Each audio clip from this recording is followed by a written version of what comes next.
My name is Joyce Zuzak. I'm one of the protective service workers at the Bucks County Area Agency on Aging. You have joined the session, Vicarious Trauma and Burnout, Self-Care Strategies for Professionals Working with Older Adults. Wanted to go through the usual housekeeping.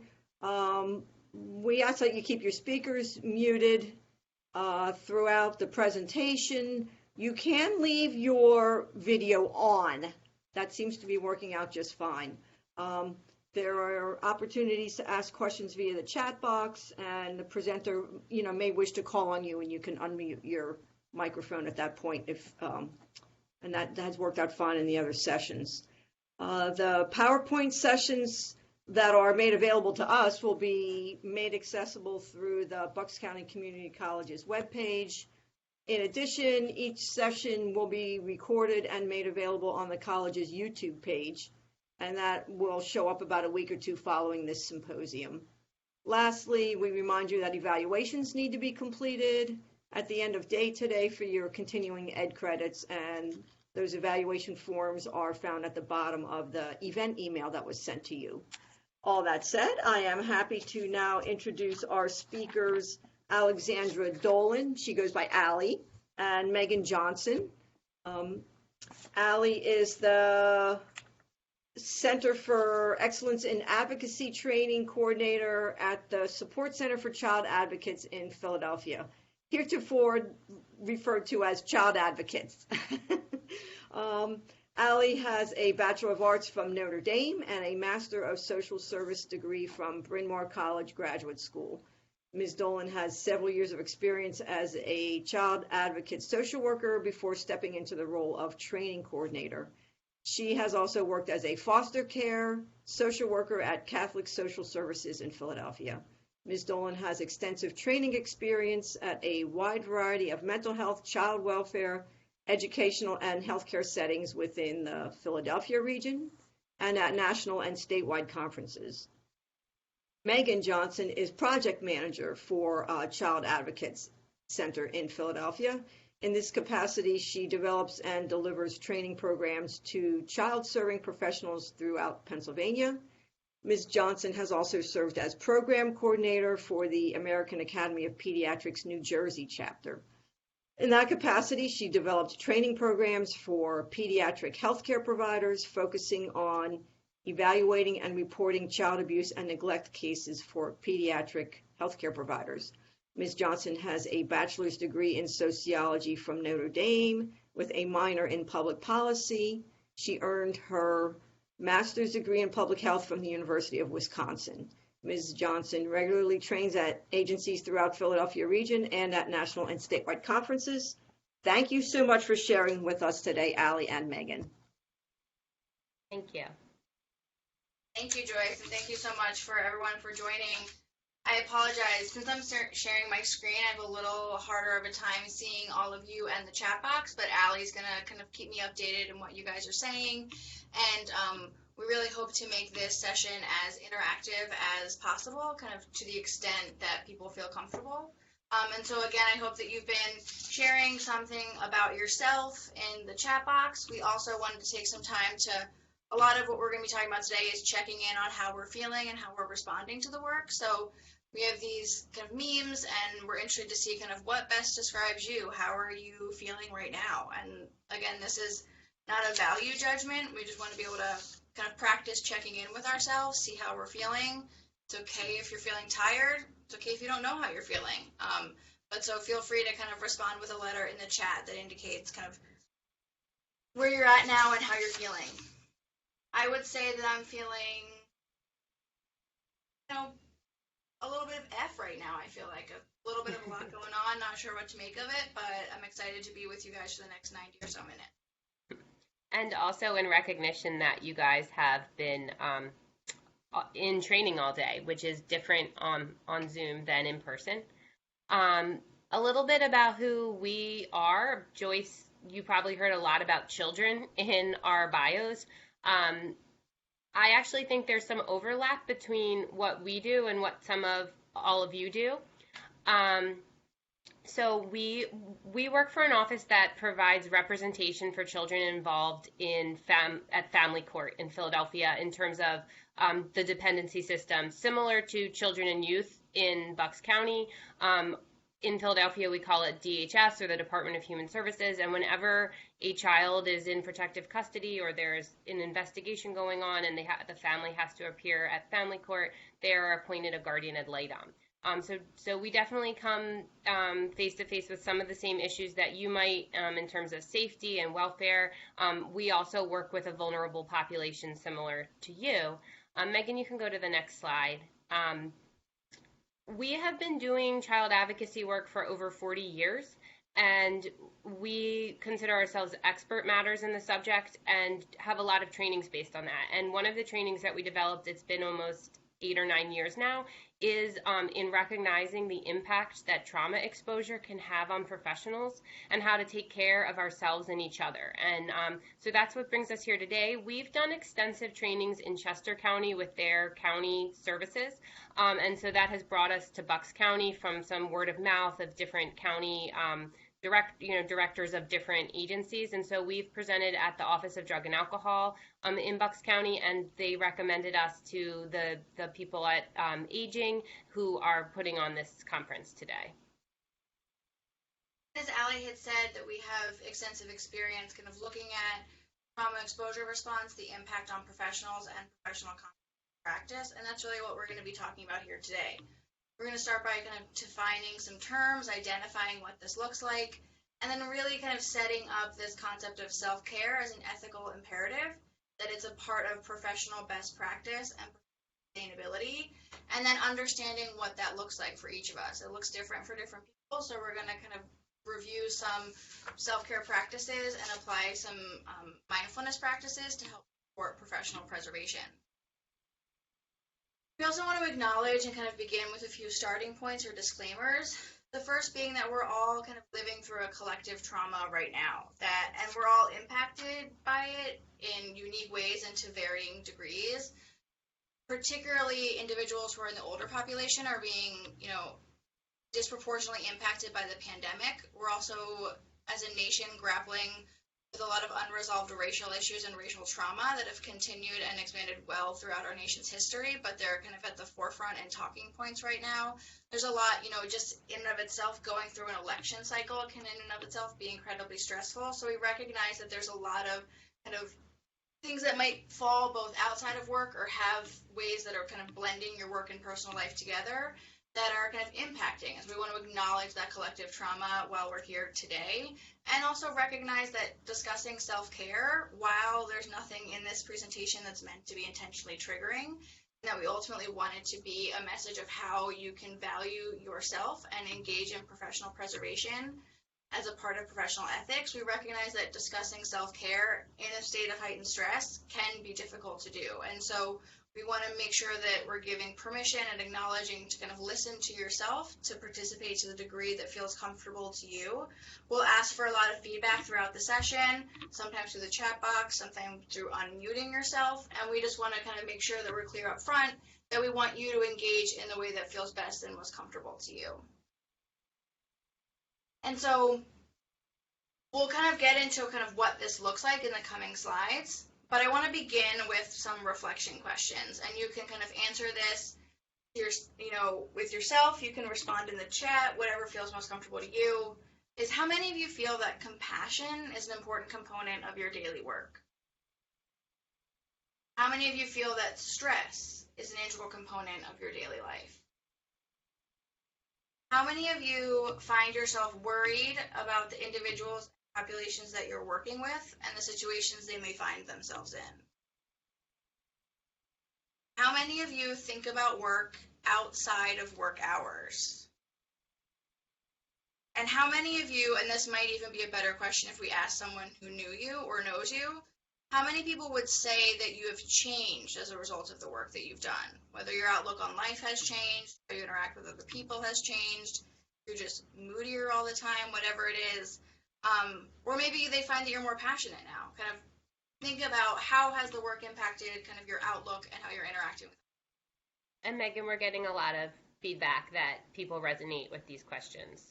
Okay, great. And again, Allie might kind of chime in when I'm talking because I unfortunately can't see the chat box, but definitely want to be able to know what you're saying to kind of help inform what we're going to be talking about. So there might be some back and forth with Allie and I there. So hopefully you'll have some patience with us on that. And again, we really appreciate you guys taking the time to write into the chat box and share your feelings and experiences. And what we want to talk about today is that those feelings of stress in response to work are normal, that they're an occupational hazard of working with individuals who have experienced or are experiencing trauma and adversity. And since that, and kind of building off of that recognition, that taking care of ourselves is part of ethical practice. It's part of best practice. That if we want to be able to do this work in a way that is meaningful, sustainable, that taking care of ourselves and acknowledging this occupational hazard is a part of professional well-being. And that our ability to stay calm, to take care of ourselves, helps us to help others navigate through stressful and difficult situations. And so oftentimes when we're talking with groups, when we ask them kind of what are areas of professional ethics that you recognize that are key to your work, we'll oftentimes hear, confidentiality, respect of the human person, and all of those things are vitally important. But we also kind of want to take this notion that self-care and taking care of oneself is also an important component of ethical practice. Oftentimes this concept of taking care of yourself is what you do when everything else gets done. But we want to kind of flip that notion on its head, that it's something that you do so that everything else can get done. That is an important component of your daily practice. So that well-being is a part of personal and professional preservation. So we are going to talk a good bit today about the challenges of the work that we do, but we want you to take a second to think about what led you to this work. So I saw a lot of you are working in memory care. Some of you are investigating allegations of elder abuse. Some of you are at addictions facilities. So think about for a second, why did you want to do the work that you're doing? And please feel free to put it in the chat, or if anyone feels comfortable going on mic and sharing, that would be helpful. These are on the screen are some examples that we hear a lot, but we would be curious what people are thinking that are here today.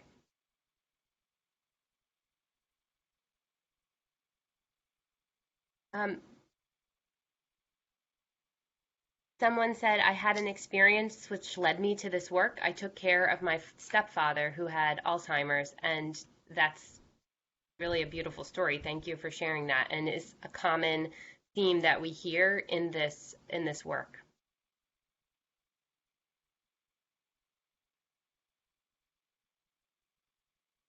And now this person works in memory care, which is amazing. And having someone in my family that is struggling from dementia, I'm so grateful to all of you who do this work on a daily basis with such care.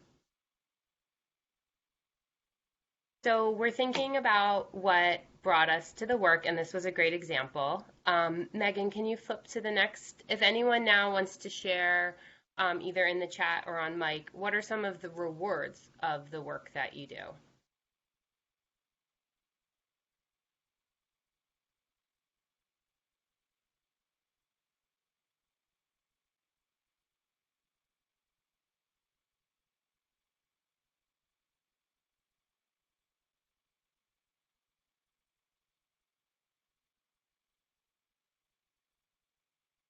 So again, these are some, here's something in the chat. Nancy says, I have always worked in elder care, and my recent position has shifted its model from mental health to substance abuse, and it has been demanding yet enlightening at the same time. So this is an example of change is part of working with people, and funding can change, focus can change, there can be a pandemic that changes everything.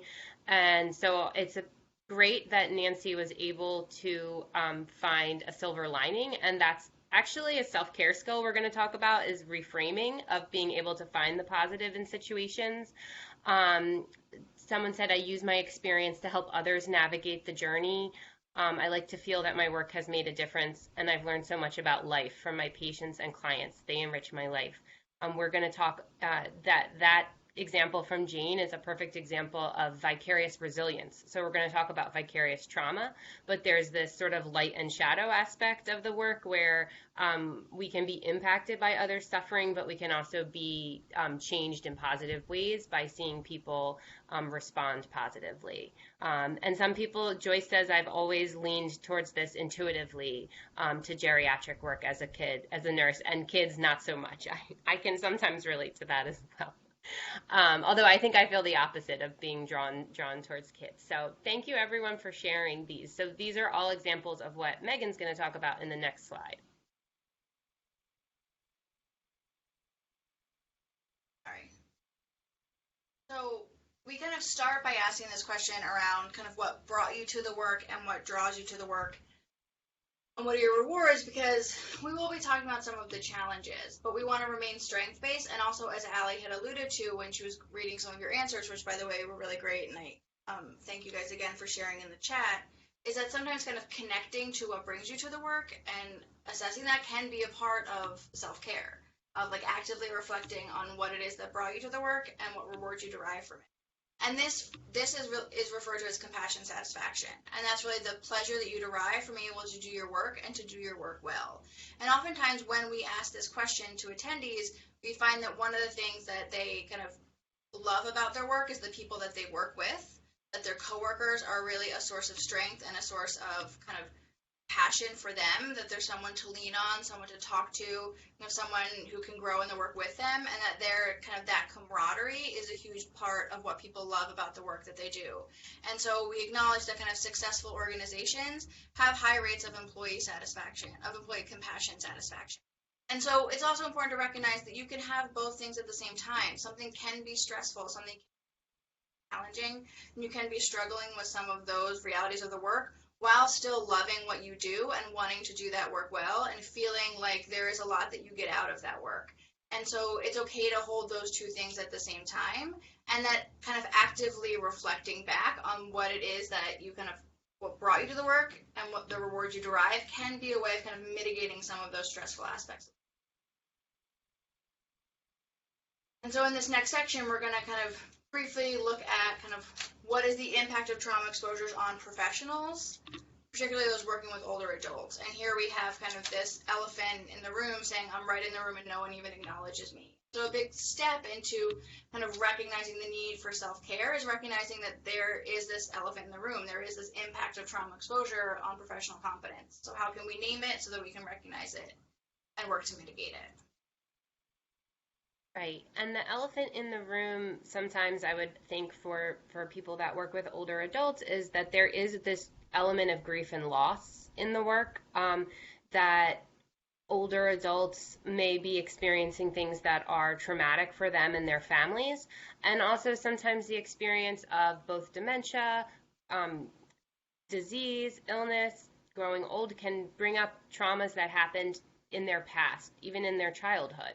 So all of you who are there providing care are exposed to all of those aspects of grief and loss and trauma. And trauma is caused by an event or a series of events. How the person experiences that is subjective. It's determined, the impact is somewhat determined by the experience of the individual. I think we saw that in that some of you have a gift in caring for people with dementia, while for many family members that may be very, very difficult. So that experience is going to be different for different individuals, and that trauma can provoke a stress response. And when that stress response is prolonged, when people don't have adequate support, that stress can cause lasting health issues, mental health and emotional and spiritual.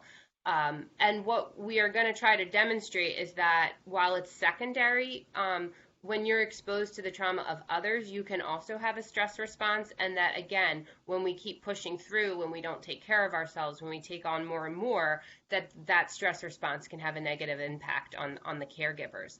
I do also just want to point out that Megan and I we have trained thousands of people over the course of 8 years on this topic, and that I want to acknowledge how high your trauma exposure is right now for the people that are on this call, both in the population that you're working with, in the current situations with COVID-19, In fact, there's a bit of a blurred line between direct trauma and secondary trauma, and many of you may be feeling more of a direct impact to your health and safety, to maybe coworkers or clients or patients being impacted by this pandemic. So while we typically focus on secondary trauma, I also want to acknowledge that we're all kind of going through this collective trauma and that you are all really on the front lines of that. So that the experience may feel a little blurred, and that stress. So it's really kind of important to check in about how you're experiencing this, and and to what degree you're having a stress response, both sort of over the course of time and really day to day. And I think, Allie makes a good point of recognizing that we'll be giving you a lot of terms, but none of that is to really kind of hone you into like one section or another, that it's okay if some things kind of blend with each other. It's just that by labeling things or kind of giving a term to something, it helps us to maybe understand it and conceptualize it. And so this term, secondary traumatic stress, is really kind of an umbrella term that really refers to the stress or duress that results when we hear about firsthand trauma experiences of other individuals. So this is referring to trauma that's not happening to us, but that we're aware of its experience. So whether it be we're hearing about it, we're working with individuals who've experienced trauma, and we're aware about it through the work that we do with them, through kind of reading or reviewing case files, through overhearing conversations with coworkers, that there is this kind of secondary exposure to trauma. So not something that's directly happening to you, but that you're kind of aware of and exposed to on a secondary level. And as I was saying, this refers to kind of an umbrella term, and there are certain, So there are some kind of terms that kind of fall under it, that, there's ways in which secondary trauma can manifest or happen. And so we're going to kind of break down these terms in the coming slides to provide a context for them. But again, remembering that secondary traumatic stress can be any one of these or none of these all at the same time. And we're also not suggesting that simply because you work in a field where you're working with individuals who may have experienced trauma and adversity, that you will experience this, or that you'll experience it the same way other people do. Again, just like trauma is subjective, so is the experience of secondary trauma. So it will look different for different people and happen in different ways. So kind of be aware of that and acknowledge that as well too. And the next slide just really bears out what Megan was saying. And before we get into the definitions, just kind of reminding us that our experiences are shaped by sort of who we are and some other factors about our organization and our support system. And so just looking very quickly at what influences how people respond to trauma exposure, it's sort of like, what do you bring with you if you were wearing a backpack and you walk into a patient's room, or you walk into a staff meeting to discuss something that is intense or has a lot of impact? What are you bringing with you into those discussions and experiences? If we had more time, we could brainstorm these out, but I think just for the purposes of today, just kind of being aware that there are personal factors, your own lived experience, your experience of whether you've experienced trauma or whether you've experienced maybe some of the things that you're helping others navigate, what's going on at home, what other life stressors you have, what healthy coping mechanisms you have. Your culture, your identity, your background may determine how you respond to certain situations, as well as your personality. So people of the same culture may have different personalities and have a different response, as well as who your support system is at home and what you have in your life to support the work you do.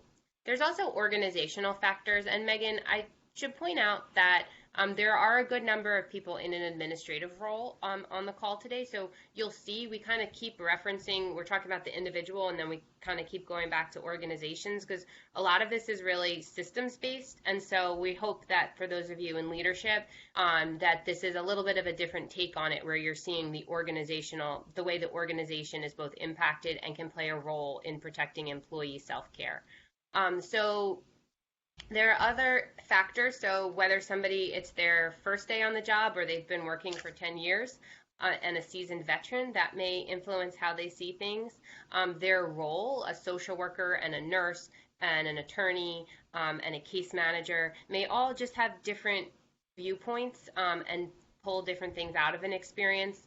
The intensity and type of exposure. So the way some of you may feel right now, your type of exposure and the intensity of the exposure is very, very high compared to maybe 18 months ago.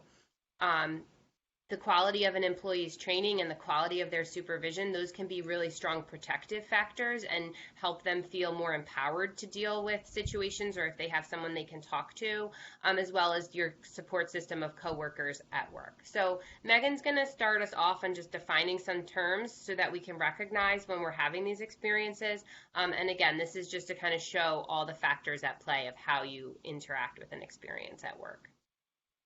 And some of these terms you guys may be familiar with. Some of them are used interchangeably, and so we recognize that, and so we encourage you to share what your experience or familiarity with any of this language might be, and that we're kind of sharing the working definitions that we go off of, so when we're kind of talking throughout the presentation, recognize what we're referring to. But again, please, if there's language that you're familiar with or examples that you have, feel free to continue to utilize the chat box. And in the beginning, I had asked people about kind of how many feel like compassion is an important component of your job. And if you do, that means that you are kind of at a heightened risk of compassion fatigue. And that's not a value judgment or a good or bad thing. It's just saying that much like, compassion fatigue is really kind of this overall experience of emotional and physical exhaustion from kind of overuse of your empathetic skills. So it's kind of the flip side of compassion satisfaction. If compassion satisfaction is the pleasure that you derive from kind of engaging in a caring role and feeling like you're doing that well, then compassion fatigue is kind of the flip side. It's the emotional exhaustion you experience kind of due to overuse of your empathetic skills. And here we can see someone kind of taking their smiley face off and kind of having like a more relaxed, sad face. And oftentimes this can happen when, you're kind of engaging empathetically as a part of your job, that there's that expectation that you have that empathetic engagement, and how exhausting it can be once you kind of deplete your reserves of that. And you might recognize that you're kind of on the ball at work, but when you come home, you don't want to listen to anyone talk about their problems at all. Or the idea of being on a phone call or a family Zoom to check in will feel emotionally exhausting if you've spent your entire day on screen talking to people. And sometimes you might see it come into your professional life in the way that you're interacting with coworkers or clients. And so really this is kind of when you think about, in the next slide, we'll talk about vicarious trauma, which is a little bit of an internal change. If you think of compassion fatigue about kind of what you're putting out into the world. If you have an exhaustion or depletion of your empathetic resources, your ability to kind of empathetically engage, to kind of show compassion and empathy is impacted because you're just kind of running on empty. So kind of being mindful of what that might look like and how it might happen for you as well too. And here we have someone saying, I can't worry about that now, I'm worried about something else. And so this idea of being able to hold multiple things, remember multiple things, to kind of focus on multiple things. You can feel really physically exhausted when struggling with compassion fatigue or vicarious trauma. Vicarious trauma is slightly different. It's really this change that takes place within oneself after prolonged exposure to, the kind of experience of trauma for other people. So when you're exposed to kind of traumatic experiences or adversity and witnessing it for externally, so it's not something that's happening to you, but you're aware of it and taking in those changes over time, there can be a shift in your own physical, psychological, and spiritual well-being. And so a common example in child welfare might be that someone who works in child welfare could be hypervigilant about their own children, kind of constantly afraid that something bad might happen to their children or something bad might happen to them or they'd be separated from their children. You might go into your work thinking the world is generally a safe place where sometimes bad things happen to the world feels fundamentally unsafe. And so there's this shift in your reality and shift in how you see and perceive the world around you as a result of the exposure that you've had due to the work that you're engaged in. And so there's this kind of internal shift that's happening as a result of kind of exposure to the trauma or suffering of others.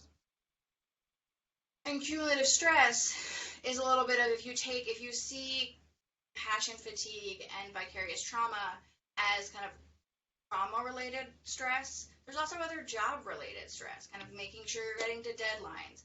If you have to attend a mandatory staff meeting or a mandatory training, or there's paperwork that needs to be done, or your computer system is down, or email's not working, or you have to respond to a bunch of other things, there's those other job stressors that are kind of playing into and causing stress. You might also have life stress, and these can be good or bad things. You know, you could be planning a wedding or sending a kid off to college or moving or starting a new job or anything in your personal life that might be causing or contributing to your stress. Cumulative stress is kind of how these multiple sources of stress interact with and play off of one another. So you might find that if you're incredibly stressed at work or your trauma exposure is high, that how you're responding to other work stressors is impacted. You might find that if you're really stressed at work, how you're responding to life stressors is impacted, and vice versa. If there's a lot going on in your personal life, your ability to handle and respond to work-related stress might be impacted.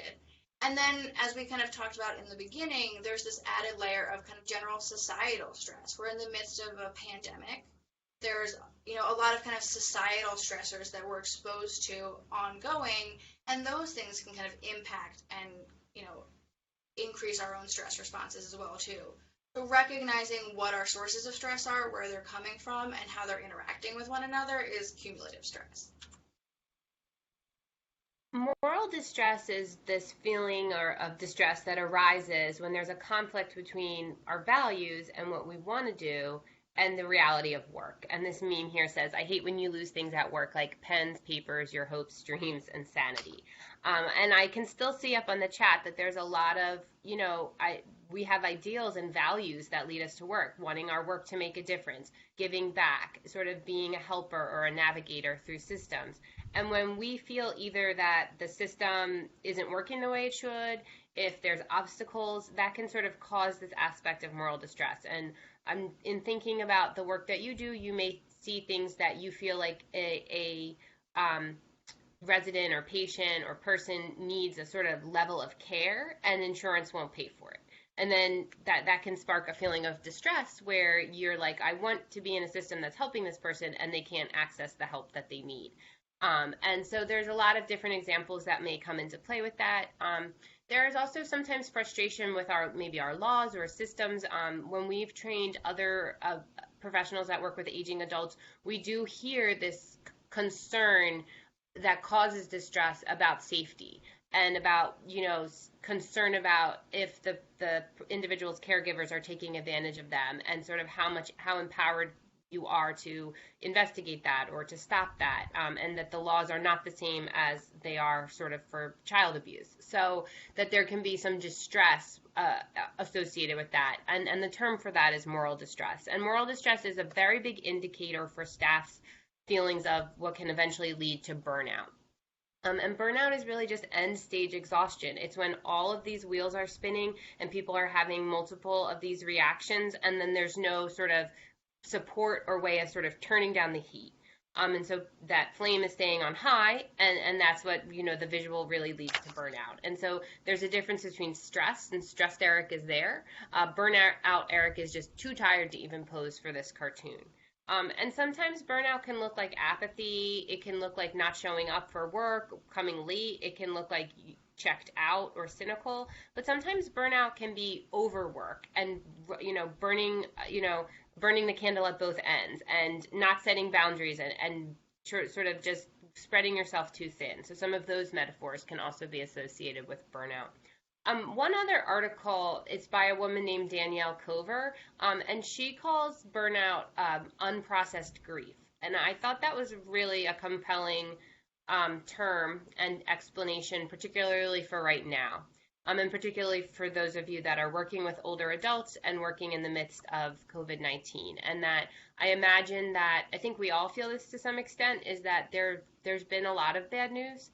And we're not always taking the time, we don't always have the time to grieve it in the way that we normally would. And in fact, our cultural practices surrounding grief have been completely altered. And many of us may have lost someone close to us personally, and I'm sure you've seen loss at work, and you've seen that. So I want to acknowledge that. I think a good takeaway for today might be thinking about, how are you going to process grief? I think what we're seeing in some of the literature is that people can handle sort of natural disasters like this for about 6 months, and when we reach this point, it's sort of our natural capacity to respond to a disaster sort of is depleted. And yet some of this may continue for more months ahead. So what is your personal ritual around grief that you're encountering at work? How can you make it a little more explicit and supportive? What do your coworkers need? How can you support each other?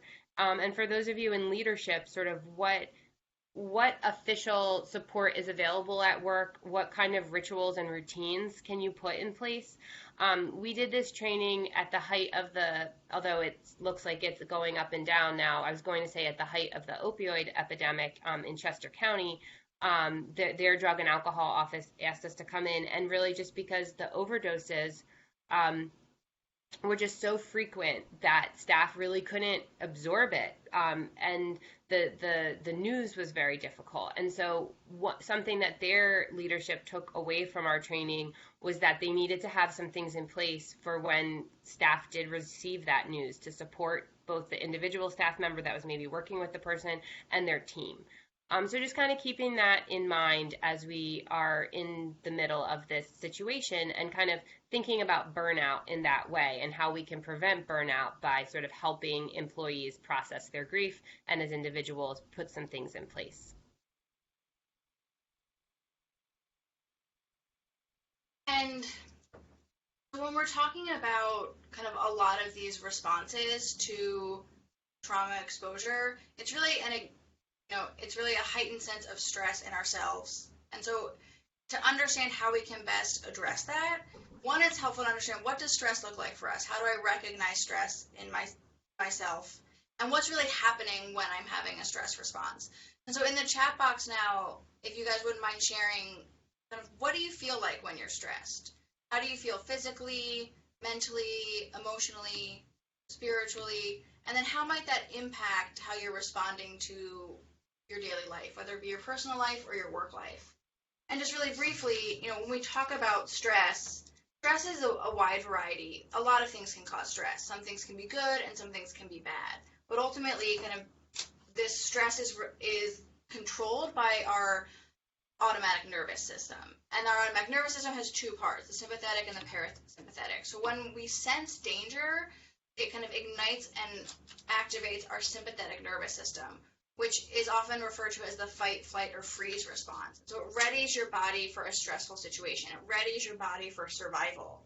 And so it kind of ignites the kind of life-saving aspects and turns off some of the non-emergency features of our biology. So kind of when we think about it, turns off the features that help us rest. It turns off the features that help us kind of process and retain information, that help us kind of calm down and digest, and keeps us on a heightened sense of alert so that we're ready and kind of engaged and ready to thrive. The body has a hard time telling between kind of emotional threats and physical threats, and so senses of stress, kind of feeling overwhelmed at work, your body can still activate that same kind of sympathetic nervous system response. And so, which is why when you're in a heightened state of stress, you might feel kind of a rapid heart rate. You might feel your palms get sweaty, or that you kind of engage in nervous tics, or that you feel kind of more amped up. You might feel that like your heart beats faster, that you kind of are feeling kind of heightened sense of blood pressure. On the flip side, you also might recognize that it's harder for you to retain information, that you're feeling like you're scattered in your thinking, and it's harder for you to access kind of, what you might think of as the thinking part of your brain. You also might feel like you have physical pain. Sometimes people feel it in muscle tension, stomach ache, headache, are often signs and symptoms of stress that we hear. And so that kind of, there's this automatic response that's happening in your body, oftentimes without you realizing it, that kind of results in this stress response. So we want to name that stress response to help us understand it, to know what it looks like for us, and to help us understand how are ways that we can kind of turn off that stress response so that we can kind of continue to engage in work and go throughout our daily life without kind of having this alarm system going off. Because that ultimately is what it is. The sympathetic nervous system is your body's way of sounding the alarm that you're feeling stress and you need protection. And so all of these things are happening as a way to protect and help you survive. And what are ways that we can help kind of calm that alarm system so that those stress responses aren't happening? But And Allie, yeah, we're seeing a lot of people say headaches, fatigue, feeling on edge or irritable or short with people. A couple people saying that like that lack of clarity and ability to focus. And quite a few people also saying tension in their shoulders or neck or back. And then a couple other interesting ones of people saying, I just react to the situation without like really taking time to respond. And some people, I thought this was interesting too, like a need to swoop in and fix things. Sort of difficulty sitting with the stressful or unresolved situation.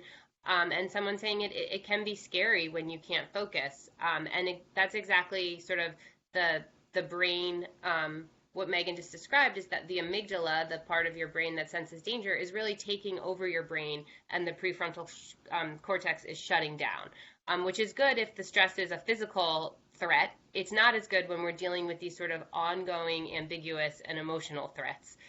That's when we probably want that clarity and ability to focus.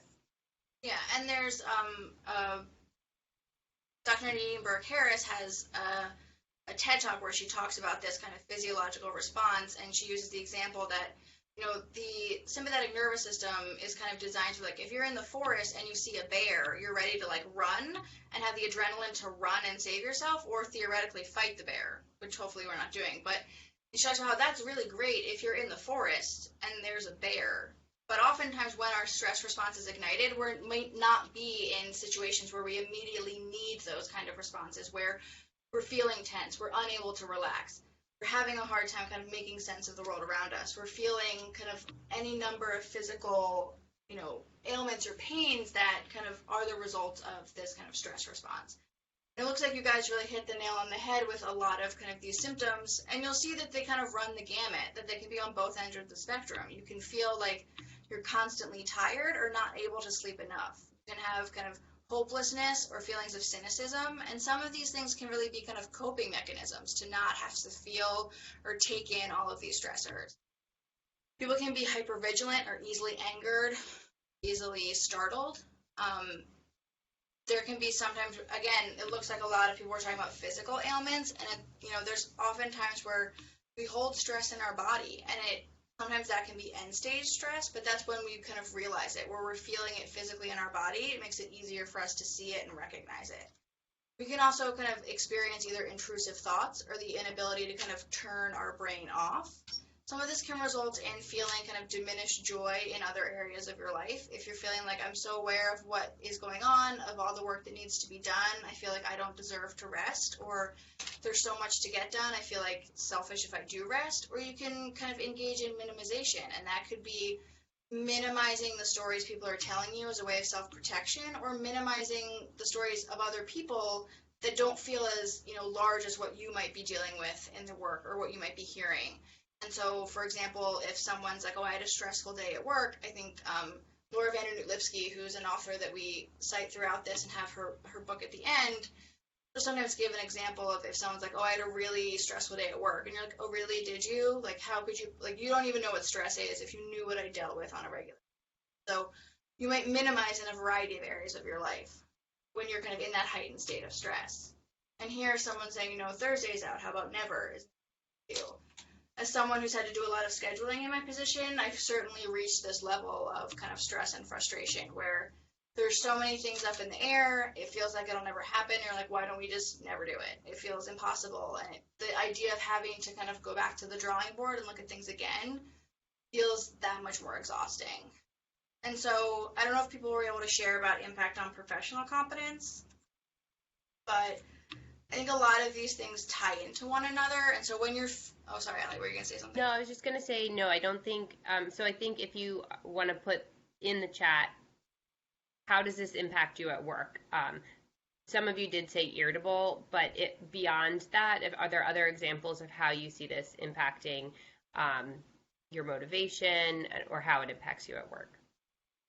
And I think sometimes when you look at what your symptoms are, sometimes they can be tied to how that is going to impact your professional practice or competence. When you're feeling fidgety or scattered or tired or physically unwell, it can be hard to remain motivated. It can be easier to kind of want to not show up or to show up late when you do. It can feel like, you know, one of the things that we talk about, and I think Allie highlighted it in the moral distress, we see this a lot in child welfare and a lot of other areas where we've done this training, is that sometimes people's reaction is, I expected to deal with hearing about stories of trauma and adversity. I went in knowing that would be part of the job. I was not prepared to engage with a system that was wholly ill-equipped to respond to that. I wasn't prepared for the kind of systemic frustrations that I would deal with as a part of the work, and that is a real source of moral distress, and it's a real source of kind of compassion fatigue and work-related stress, is kind of feeling like the system is not doing what it can. It can make you feel like you're not able to get done what you want to get done, that there's too many barriers in the way. And that can really lead to a diminished sense of confidence and kind of a lack of satisfaction in your own work. It can really kind of erode at this sense of compassion, satisfaction, that despite the frustrations, you're still feeling kind of a connection and joy in the work. But those things can sometimes, in a heightened state of stress, impact how you're kind of approaching work and feeling about work as well. Yeah, and no, yeah, people saying still feeling it hit their ability to be compassionate. And I think also I totally relate to the lack of focus in a professional sense, I think, when stressed. Oh, yeah. Yeah. And so if you see how if many employees are feeling heightened stress and they're feeling some of these symptoms, unless there's some organizational practices and policies in place, what can happen is that the system can be trauma influenced, trauma impacted, instead of sort of life affirming and healing. And so many of you might be familiar with Sandra Bloom. She's an expert on trauma and really from an organizational perspective, and founded the Sanctuary model, and is a local person as well. And so she calls this sort of a trauma impacted organization, and that there can be a parallel process where sort of the trauma that clients are experiencing impacts staff, and then that ultimately impacts the organizational culture. But that there are things that can be put in place to really help staff, support staff in the trauma work that they do, support staff as they're helping families that may be grieving or losing someone, that are dealing with some of the challenges of addiction or mental health, or just the natural aging processes. So what can happen.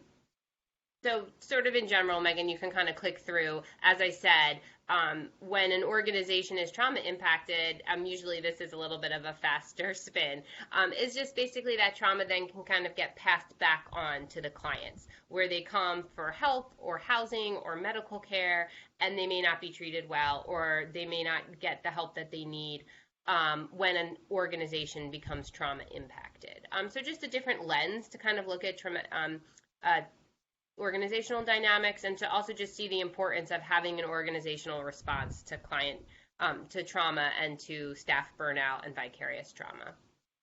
And sort of we're here at this halfway mark, both in terms of time and content, and we're shifting now. We've sort of defined the problem a little bit and different ways you might experience trauma exposure, and now we're going to look at supportive strategies for self-care and for professional resilience. And here in this cartoon, the person who's drowning says, "Lassie, get help," and Lassie's had enough and is sort of on the therapist's couch. And therapy can be one of the best resources for self-care for professionals that are caregivers and helpers. So not to make light of that at all. And so why is professional resilience important?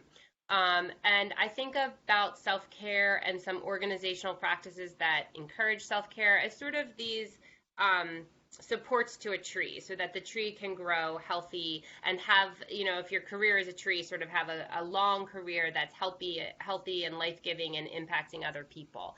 And so self-care and sort of professional resilience strategies really help you maintain your integrity so you can do your best practice at work, but also your wholeness of your life outside of work, so that you can, be a healthy member of your family and your community and enjoy life outside of work. It's there so that your work and your caregiving is sustainable, and that you have a rewarding and long career in the work that you love. A lot of us burn out of work that we love because we don't have the supports and we don't have the boundaries we need to continue to do it over a long period of time.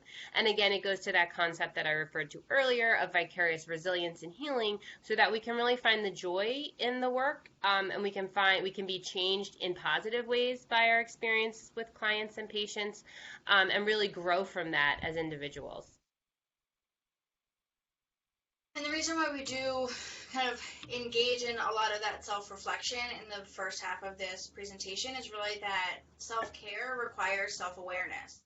So kind of acknowledging that trauma exposure response is an occupational hazard, and kind of naming that, what it can look like, being aware of what your stressors are, so what your signs and symptoms of stress are.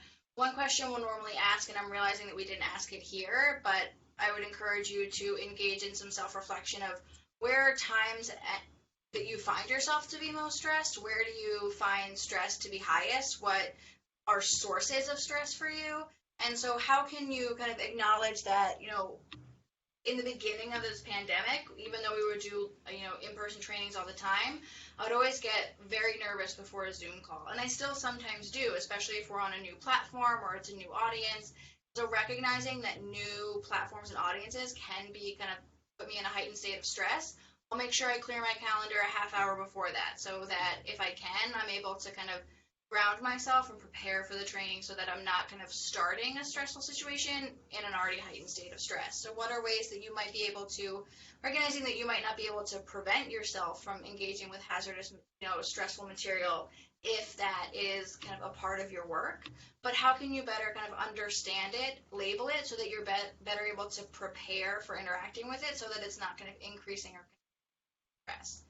So again, being aware of what causes stress, being aware of what stress looks like for you, being aware of what stress looks like at work, and kind of creating an early warning system. Ideally, by understanding what stress looks like for you, hopefully you're better able to, when you're stressed, kind of at an earlier stage of stress rather than end stage of stress, especially if you're kind of knowing what might cause stress as well, too.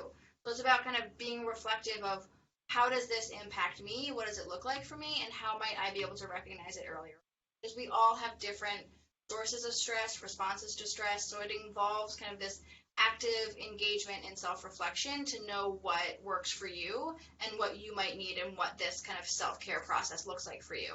And as we begin to talk about what self-care can look like, being aware of like that self-awareness and reflection is also an important part of self-care.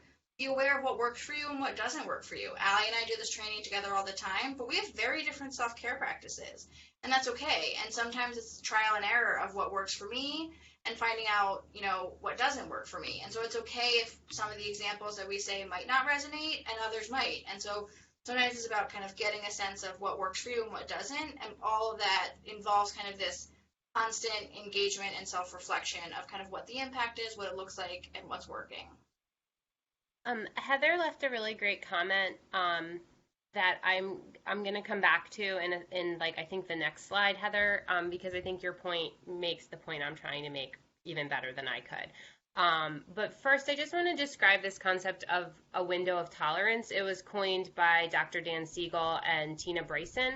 They wrote Whole Brain Child, which is a great book, but it's great for working with kids, but it's also great for working really with any population.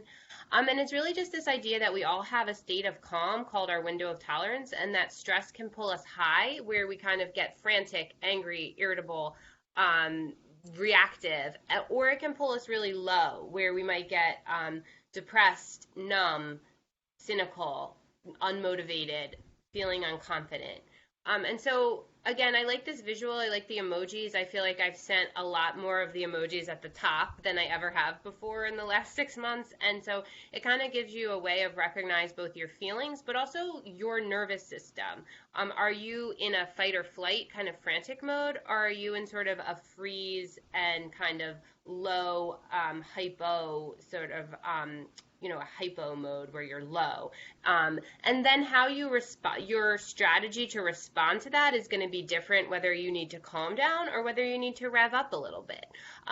So we're going to give a lot of different strategies, but I think it's important to kind of think about where you tend to be. I definitely tend to be more in the hyper mode than the hypo mode. And also recognizing that when you're in a state of heightened stress, you're getting pulled out of your tolerance zone more and more, and then your tolerance zone gets shorter and shorter. So if you're recognizing this in yourself and you're feeling like you're in that, I think being aware that you might need some more intensive, longer practices of self-care. Maybe you need to build them in on more of a daily and weekly basis to restore yourself. You can click in, Megan. So now just kind of thinking about self-care basics, I would be really curious to hear what people do already for self-care, if you don't mind just throwing it in the chat box of sort of what do you do to protect your safety, to take care of your health? What are some things that you do to regulate your emotions, to manage your time, and to use your relationships to support you? So, you know, we've done this training for a lot over the years, and we really do feel like most of people's self-care basics kind of fall into these groups. Someone did mention boundaries earlier in the chat box, which we're going to get to, I think, in the next slide, and that's a really important piece. That's sort of a relationship self-care practice. Caroline is saying she does yoga. Often people will say sort of a type of exercise or movement is good. Walking, sometimes people need more of a Megan and I have, but we both do different types of exercise, but Megan, I think, says something like kickboxing. She needs that thing to like wake her up and get out the aggression, whereas sometimes yoga and walking are better for me and calming. Playing with dogs, anything that kind of activates that like sensory experience of being with an animal, caring about an animal. Someone mentioned essential oils, which are, so we are going to talk about aromatherapy, as well as friends and family. So keep them coming. I think it's good for people to hear what other people are doing. I do just want to bring in Heather's point, if I can figure out how to scroll up in this chat box, I can. So Heather had a comment I just want to read, and it was a point I was going to make on this slide, that basically COVID has made all of this harder, right? Family members can't be present, so your emotional and physical care is more important than ever, and yet there are staffing issues related to people who may have health issues. There may be turnover, and it's hard to replace those jobs. So staff are being spread more and more thin, and that this is impacting everyone, patients, you have those of you who are providers, and also families. And I can say my father actually works in a facility really similar to where some of you work, and I will say that I have secondary trauma from his direct trauma at work. So this is definitely impacting your partners, your kids, your very close friends. Anyone that cares about you is also impacted by the stress that you're feeling as well. So I guess what I wanted to make the point on this slide is that these are sort of the self-care basics, and some of these due to COVID are almost impossible. Like staff safety and staff health is really, although places are doing an amazing job of protecting staff health and safety, now that we have the safety equipment that we need, it is still daunting to come into work, I'm sure. It's still daunting to be that direct line caregiver. So being aware that some of these areas of self-care aren't as possible or are more difficult, I think you want to think about how can you overcompensate in other areas. If you're an extrovert like me, going out and seeing people and having fun is part of my self-care, and that's really limited due to COVID, or it's very different. I have to, do a happy hour with friends over Zoom just isn't the same, right? So I have to recognize that part is not there for me, so I have to overcompensate in another area. And it looks like you guys are all, I'm seeing a lot of gardening, which I can relate to, as well as eating well, enjoying your food, reading a good book. So it sounds like you guys have some of your go-to things, and just kind of doubling down on that, or maybe trying some new strategies, which we hopefully are going to get to in the subsequent slides. And so yes, Allie's right. Our next slide is on boundaries. And boundaries are a huge component of self-care. They're also really hard to do sometimes. I say that as someone who struggles a lot with a variety of different boundaries. And there's several different types of boundaries that we could talk about when we talk about boundaries and self-care. There can be some with clients and colleagues. And so kind of oftentimes when we're doing this training, as I mentioned earlier, people will mention about like how much of an amazing buffering effect colleagues can be, that kind of sharing and engaging and debriefing with colleagues can be incredibly valuable.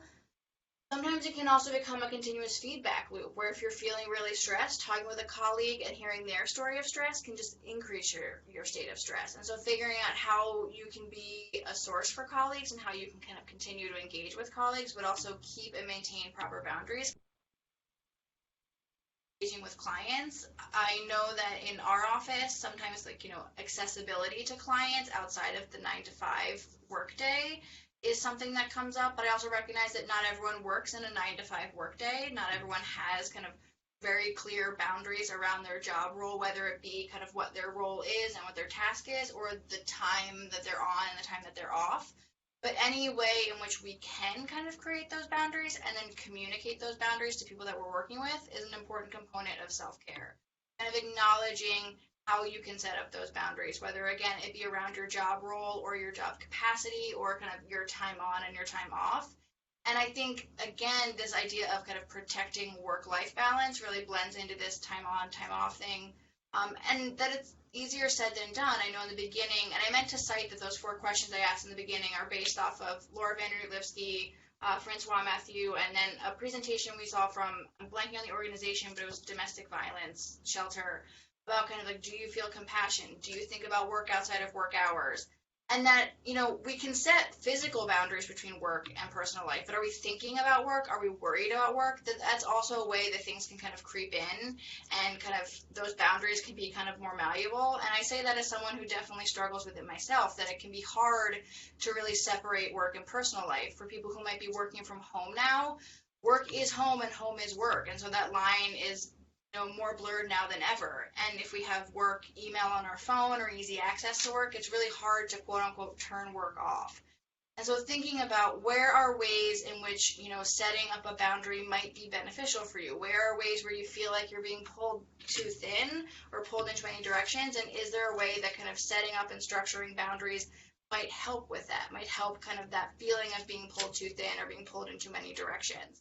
And what does that boundary look like for you? Is there a boundary that you're currently setting that works really well and you want to maintain?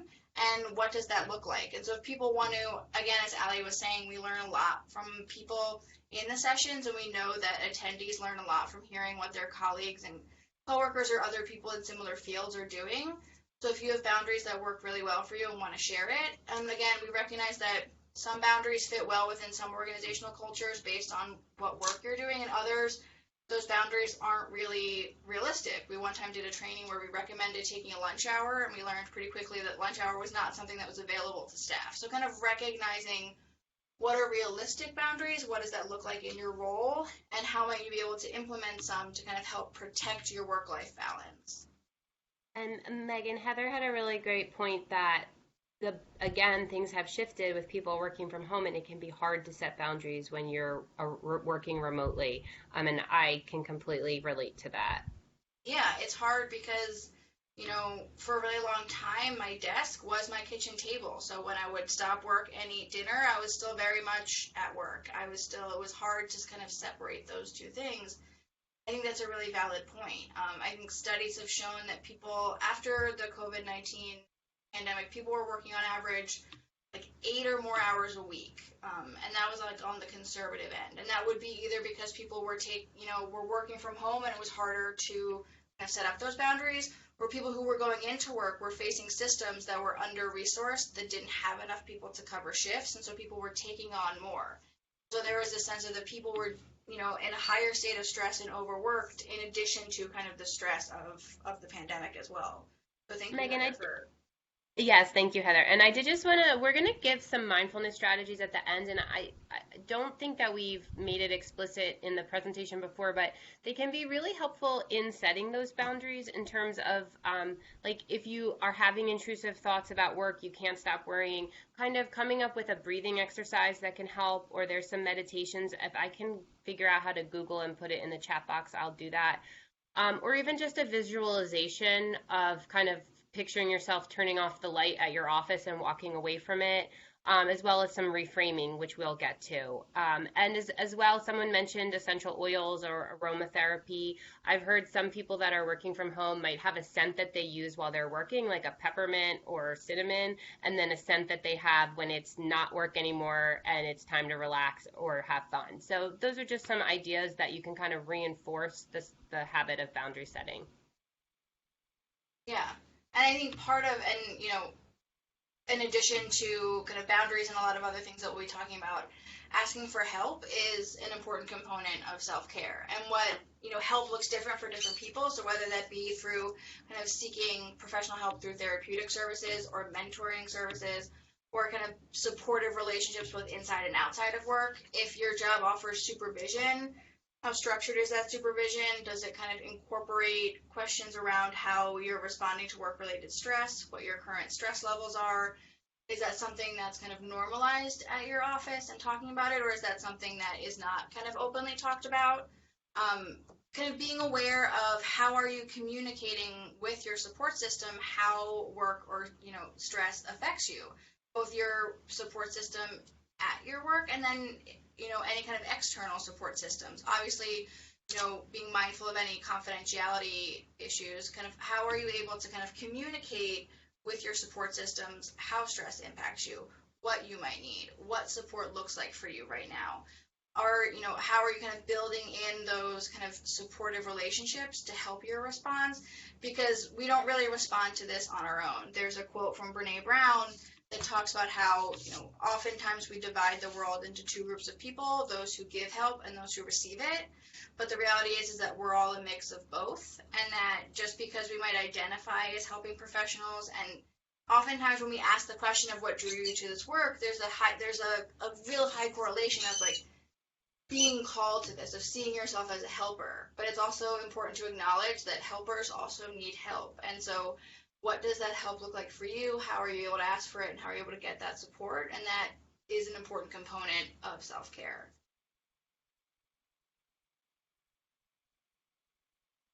So the last 15 to 20 minutes are just some different mindfulness strategies, and mindfulness is something that might be getting a little bit of buzz right now, and I think even more so since the pandemic started. And it's really just practices or strategies that help bring you to the present moment, that give you coping mechanisms for the present moment, for when the present moment is not always positive or difficult. And they draw on, this term mindfulness is really just drawing on a lot of ancient and different cultural, spiritual practices from a variety of cultures, that can sort of help us in this present moment. So you might associate with mindfulness with meditation, and we are going to just touch on that briefly. But there's a lot of things. There are a lot of different ways of practicing mindfulness, and some of it is breath-based or sensory-based and calming down, and some of it is sort of mental strategies of trying to focus on positive or give you sort of cut down your stress response sort of in the brain, as we described earlier. And so to kind of begin practicing what we preach, we're going to try and go through a breathing exercise now. And as Ali was saying, kind of really just is about kind of connecting with yourself in the moment and kind of grounding yourself. But also, as we said in the beginning, if you are in a heightened state of stress, long extended breath can sometimes feel more stressful or add more stress. So if kind of engaging in 3 deep breaths is not something that feels safe or comfortable for you, feel free to just kind of look outside, turn around, do whatever you need to in this kind of moment where we're doing this deep breath to kind of connect back to yourself and ground yourself.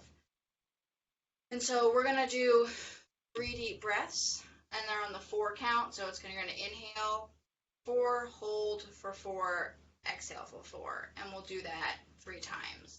So I'll count. You guys can feel free to close your eyes, open your eyes, do whatever makes you feel most comfortable. And so inhale, hold, exhale. And I should have said that we want this to kind of be like a big belly breath, so kind of breathing all the way in through your nose and exhale out through your mouth. So inhale, hold, exhale. Final time, inhale, hold, exhale.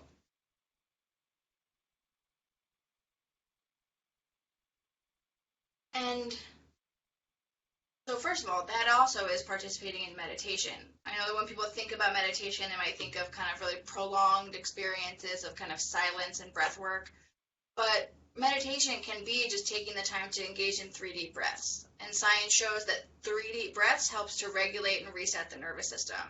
Sometimes if I'm at my desk, I'll kind of put my shoulders back, kind of engage in 3 deep breaths. If the phone rings, I'll breathe 3 times before I answer it. And so there are ways that you can kind of build this practice into your day that engaging in mindfulness doesn't necessarily need to involve kind of a long stretch of time kind of dedicated to breath work, though certainly if that's something that works for you, we would definitely encourage it, but kind of not to be intimidated, that it's not necessarily these kind of longer sets, that you can start small, that you can do breath work.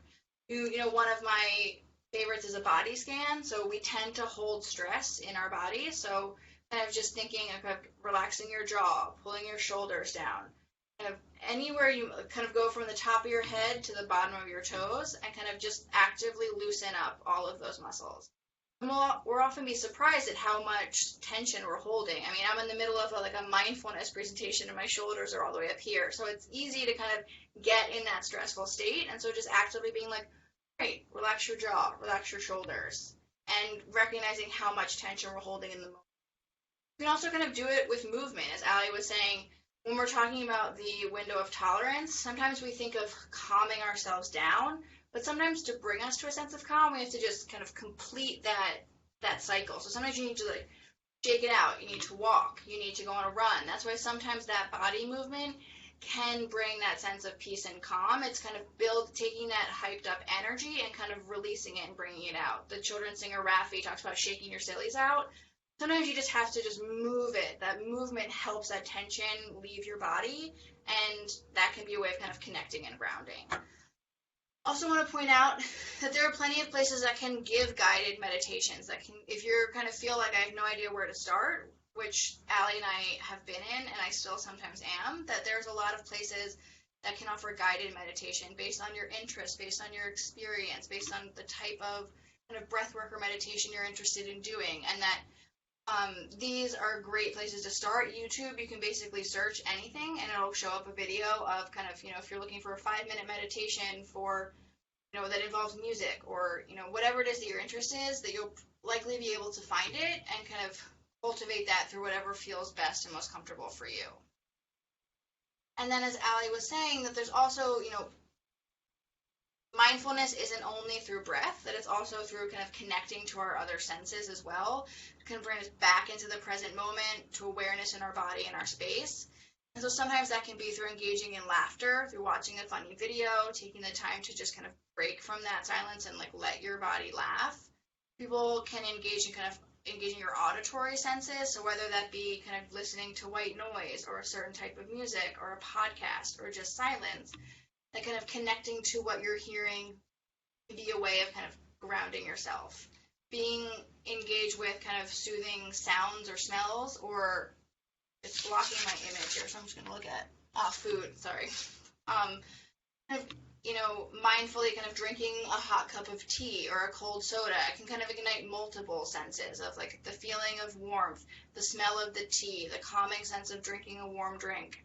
I know for me, sometimes an iced beverage in the morning just helps me to wake up. And so, again, when you do kind of body movement, stretching, kind of getting in touch with your body, connecting with your smell through aromatherapy, kind of bringing that active engagement in to help calm you down. And sometimes you can also kind of do this activity of connecting to your 5 senses. So name 5 things you can see, name 4 things that you can smell, name 3 things that you can hear, name 2 things that you can touch, and 1 thing that you can feel. I lost one good thing about yourself.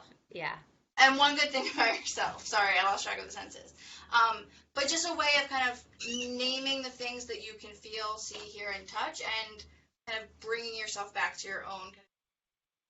And again, all of this is done without judgment or without kind of a value added, of just kind of recognizing where you are in the current and kind of bringing yourself back to that.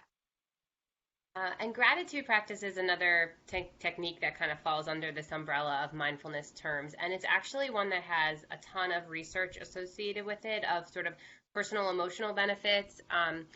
It can even, there's been research that, like, when used with in concert with therapy or drug treatment, that it can really sort of boost outcomes for people who have mental health conditions. So it's not, while it might feel kind of light, like, oh, just be more grateful, it's actually science-based. And it's not a personality trait. Gratitude is not something that you sort of are, it's something that you practice, and a skill that you build. It's really a skill, not a trait. And so ways that you can practice that, so there's different types. So interior gratitude is really your ability to reflect on and name things that you're grateful for. So your ability to do that sort of depends on doing things like keeping a gratitude journal, writing or reflecting on what's going well. If you have a to-do list, maybe you jot down one thing that went well, not just all the things you have to do. Or if you're, you can do this communally as well. So if it's at the dinner table, if it's at a staff meeting, we always start our staff meetings with like a shout out or giving someone credit or a compliment, and it's amazing. It sort of provides a buffer as we go through the more stressful things on the agenda, that we started with this level of positivity. Also very interesting, a lot of research about expressing exterior gratitude, which I think is really, really interesting. And so that can look like writing a thank you note, sending an email to a coworker who did a good job on something, giving other staff positive feedback or compliments, that there's this sort of mental health and emotional benefit to the person who says thank you. So just as we're kind of, I know that you can have Zoom fatigue, so something you can do while we're finishing up these slides is if you want to send a text to someone that you're grateful for or just want to check in on, to say thank you, or an email while we're finishing up here, I think that you can put that into practice. Finally, just training your brain to really focus on positive experience. Research shows that we tend to forget what went well because we're so focused on what we need to do or what went wrong. And that's really how our brains work. It's called the negativity bias. And so that's sort of like an evolutionary factor of our brain, of just sort of how it kind of is a protective thing, but it can actually lead to more sadness and frustration and stress. So if we learn to just, when something is going well, just pause and really take 15 seconds to just enjoy the experience, maybe pair that with some deep breaths, that our brain is better able to recall that. And also just kind of pointing out what's going well or what resources you have. If you can start, when you start to recognize yourself stressed, if you can train your brain to sort of say like, well, what can I do, or what do I have at my disposal, that can kind of cut down the stress response. So those are just little tactics of training your brain towards gratitude practice that can be really helpful. And in the spirit of gratitude, I want to, thank Allie for being an excellent presenter, and then all of you for engaging in the chat box, and for your patience with me as I can't see the chat box and Allie reads it back to me.